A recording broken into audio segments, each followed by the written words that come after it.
Hi guys, this is Fernando doing another video for Modern Survivalist. Just finished working on my Team Gemini Light Brigade, and this is a reply to a question that I got the first time I showed this knife, this Busse Team Gemini Light Brigade. I explained that I would be polishing, sanding and polishing these bevels on both sides so as to have a cleaner surface, easier to keep it clean, and also slides more nicely with less friction through anything you're cutting. It's the kind of job that does require quite a bit of hours of work, and that makes a knife more expensive. So generally you will find this sort of finish on the Busse knives that are from a limited edition, something like that. But it's something that if you know how to do it, you can do it yourself. So when someone asked me how exactly was I going to be doing that, this is what I did. Using an ordinary power drill and in 125 millimeter discs.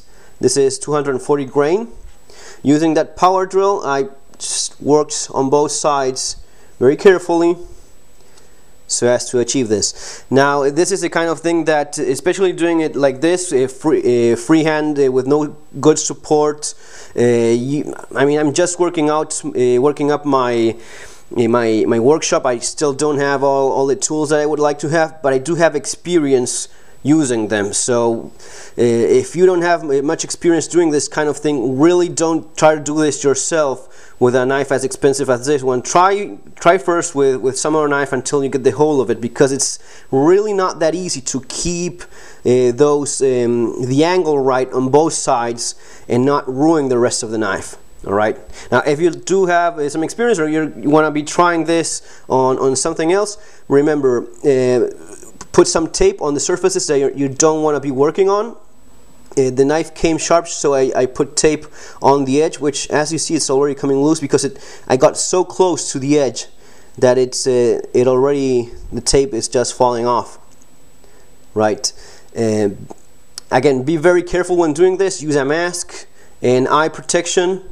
The dust from working with a knife, especially with these discs, is pretty harmful, so use a mask, use a glasses as well.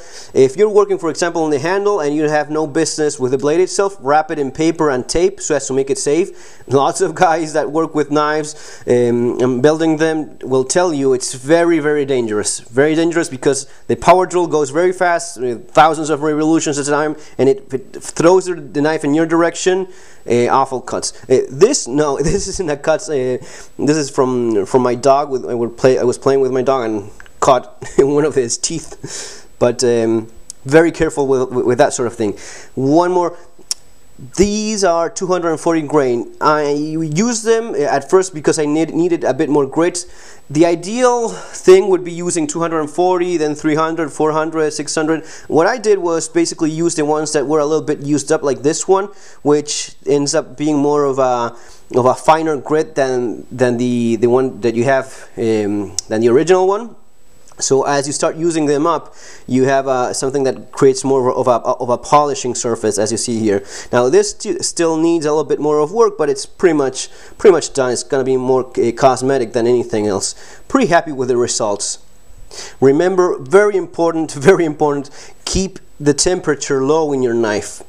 The steel has a certain heat treatment that is much easier ruined than most people think. What I do is very carefully and keeping this wet all the time. That's also good for avoiding dust from flying around, and once you're in the final stages, it creates a little bit of a polishing paste of its own.